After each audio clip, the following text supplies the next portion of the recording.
Welcome back to my channel. और आज है 21 फरवरी। तो जानते हैं क्या है आज की तारीख का इतिहास। 1613 में माइकल रोमारोव रूस के जार बने थे और तभी से वे वहां के रोमानोव वंश का शासन स्थापित हुआ था। 1707 में औरंगजेब की मौत अहमदनगर में हुई थी। 1995 में डचों ने सीलोन श्रीलंका अंग्रेजों को सौंप दिया था और 1842 में अमेरिका में सिलाई मशीन का पेटेंट कराया गया था। 1848 में कार्ल मार्क्स और फ्रेडरिक एंजल्स ने कम्युनिस्ट पार्टी का घोषणा पत्र प्रकाशित किया था और 1907 में अंग्रेजी भाषा के कवि आडेन का जन्म हुआ था। 1914 में बरदून का युद्ध प्रारंभ हुआ था। 1916 में प्रथम विश्व युद्ध में फ्रांस में बर्डन की लड़ाई भड़की थी और 1919 में बावारेव के प्रधानमंत्री कुर्तुरी की हत्या म्यूनिख में हुई थी और बार्सिलोना में क्रांति भड़की थी। 1925 में न्यूयॉर्कर मैगजीन के प्रथम संस्करण का प्रकाशन हुआ था। 1943 में ब्रिटेन नरेश जॉर्ज षष्ठ ने रूसियों का सम्मान किया था। 1946 में मिस्र में ब्रिटेन के खिलाफ विरोध प्रदर्शन हुआ था। 1948 में स्वतंत्र भारत के संविधान का प्रारूप संविधान सभा के अध्यक्ष के समक्ष रखा गया था। 1952 में ढाका, जो उस समय पूर्वी पाकिस्तान था, में पुलिस प्रदर्शनकारियों पर तब गोलियां चलाई गई थी जब वे बांग्ला को आधिकारिक भाषा का दर्जा देने की मांग कर रहे थे और बाद में इसे आधिकारिक दर्जा दिया भी गया और बांग्लादेश में इसके बाद से यह दिन भाषा आंदोलन स्मारक के रूप में मनाया जाने लगा। यूनेस्को ने इसे बाद में अंतर्राष्ट्रीय मातृभाषा दिवस घोषित कर दिया। 1959 में प्रेस क्लब ऑफ इंडिया की नई दिल्ली में स्थापना हुई थी। 1963 में सोवियत संघ में अमेरिका को चेतावनी दे दी थी कि क्यूबा पर हमला विश्व युद्ध में बदल सकता है। 1973 में सिनाई रेगिस्तान में इजराइल लड़ाकू विमान ने लीबिया अरब एयरलाइंस में विमान में 114 लोगों को मार गिराया था, जिसमें कि सवार 108 लोगों की मौत हो गई थी। और 1974 में यूगोस्लाविया ने संविधान को स्वीकार किया था। 1975 में राष्ट्रीय संघ मानवाधिकार आयोग ने अधिकृत अरब क्षेत्रों में दमनात्मक कार्यवाही के लिए इजराइल की कड़ी निंदा की थी और 1981 में नासा ने सैटेलाइट कोमेस्टर 4 का प्रक्षेपण किया था। 1986 में दक्षिण अफ्रीका सरकार ने जोहान्सबर्ग और डरबन अश्वेतों के लिए खोल दिए थे। 1990 में कंबोडिया के प्रधानमंत्री हुन सेन ने राजकुमार सिंघानुक से बैंकॉक में शांति वार्ता की थी। 1991 में अल्बानिया में राष्ट्रपति ने पुलिस विद्रोह के बाद नई सरकार के गठन की घोषणा की थी। 1992 में चीन में से शंघाई शहर बाजार में विदेशियों को कामकाज की अनुमति दे दी थी। 1996 में हब्बल अंतरिक्ष द्वारा भेजे गए चित्रों की सहायता से ब्लैक होल के अस्तित्व का पता लगा था। 1998 में संयुक्त राष्ट्रीय सुरक्षा परिषद ने इराक को $5.2 अरब का तेल बेचने की अनुमति दी थी। 1999 में पूर्व प्रधानमंत्री अटल बिहारी वाजपेयी और पाकिस्तान के पूर्व प्रधानमंत्री नवाज शरीफ के बीच में लाहौर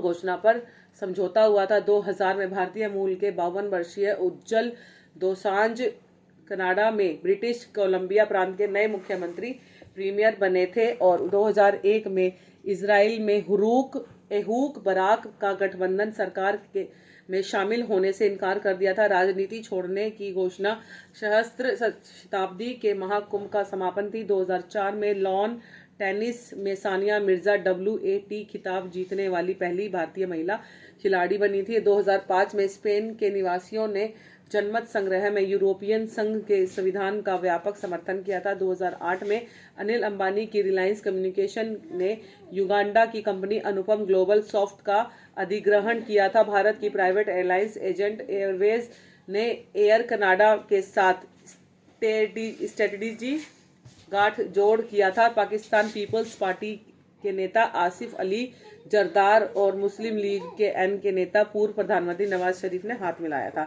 2009 में हिंदुस्तान मोटर्स ने अपने प्रबंधकों की तनख्वाह घटाई थी। 2010 में सऊदी अरब की सरकार ने महिलाओं को वकालत करने की अनुमति देने संबंधी कानून लाने का फैसला किया था और यह कानून महिलाओं को परिवार से जुड़े तलाक जैसे मुकदमों की पैरवी का अधिकार देगा। बैडमिंटन में भारत की पहली तथा दुनिया की 7वीं सर्वश्रेष्ठ महिला खिलाड़ी साइना नेहवाल ने दुनिया की नंबर 8 खिलाड़ी जोऊ मी को 14, 21, 21-10 और 23-21 से 50 मिनट में पराजित किया था। इसके साथ ही भारतीय टीम ने थाईलैंड के नार्कोनारासिचिमा में खेले जा रहे ube cup Asia zone qualifier में अपने पहले मैच में हांगकांग को 3-2 से हराया था। 2013 में भारत के हैदराबाद में सिलसिलेवार बम धमाकों में 17 लोगों की मौत हुई थी और 119 लोग घायल हुए थे। ये तो बहुत छोटा आंकड़ा बताते हैं, असल जिंदगी में मतलब रियलिटी में बहुत बड़ा आंकड़ा होता है ये। 21 फरवरी को किन किन लोगों का जन्म हुआ है? 1923 में हुआ है विश्वनाथ नारायण लवाडे, गोवा मुक्ति संग्राम के प्रमुख नेता व स्वतंत्रता सेनानी थे। 1878 में द मदर मीरा अल्फासा, भारतीय आध्यात्मिक नेता, इनकी मृत्यु हुई थी 1973 में, जन्म हुआ था 1878 में। और 1904 में एलेक्सी कोजिगिन, सोवियत संघ के प्रधानमंत्री। 1994 में शांति स्वरूप भटनागर, भारत के प्रसिद्ध वैज्ञानिक। 1896 में सूर्यकांत त्रिपाठी निराला, एक महान कवि, उपन्यासकार, निबंधकार और कहानीकार। हमने बीए में इनकी बहुत सारी रचनाओं को पढ़ा है, सूर्यकांत त्रिपाठी निराला की। 1980 में प्रतिभा सुरेश वारन, भारतीय रेसिंग ड्राइवर। जिग्मे खेसर नामग्याल वांगचू, भूटान के 5वें राजा थे। 1952 में TR जेलियांग, नागालैंड के 10वें प्रधानमंत्री। 1829 में अमीर मिनाई, उर्दू के प्रसिद्ध भारतीय कवि थे। और 21 फरवरी को किन किन लोगों का निधन हुआ है? 2024 में हुआ है फली एस नीरिमन, भारत के जाने माने कम्युनिस्ट और उच्चतम न्यायालय के अनुभवी वरिष्ठ अधिवक्ता थे। 1991 में नूतन, हिंदी फिल्म सिनेमा की प्रसिद्ध अभिनेत्री, जिनका जन्म 1936 हुआ था और मोनीश बहल की मां है वो। और 1998 में ओम प्रकाश, भारतीय सिनेमा के प्रसिद्ध चरित्र अभिनेता। ओम प्रकाश जी वाकई में बहुत बेहतरीन कलाकार थे। 1996 में प्रकाश चंद्र सेठी, मध्य प्रदेश के भूतपूर्व प्रधानमंत्री थे। 1990 में जोहराबाई अम्बालेवाली, हिंदी सिनेमा के पार्श्व गायिका और भारतीय शास्त्रीय गायिका थी। 1970 में हरि विनायक पाटस्कर, भारतीय राजनीतिज्ञ तथा मध्य प्रदेश के भूतपूर्व राज्यपाल।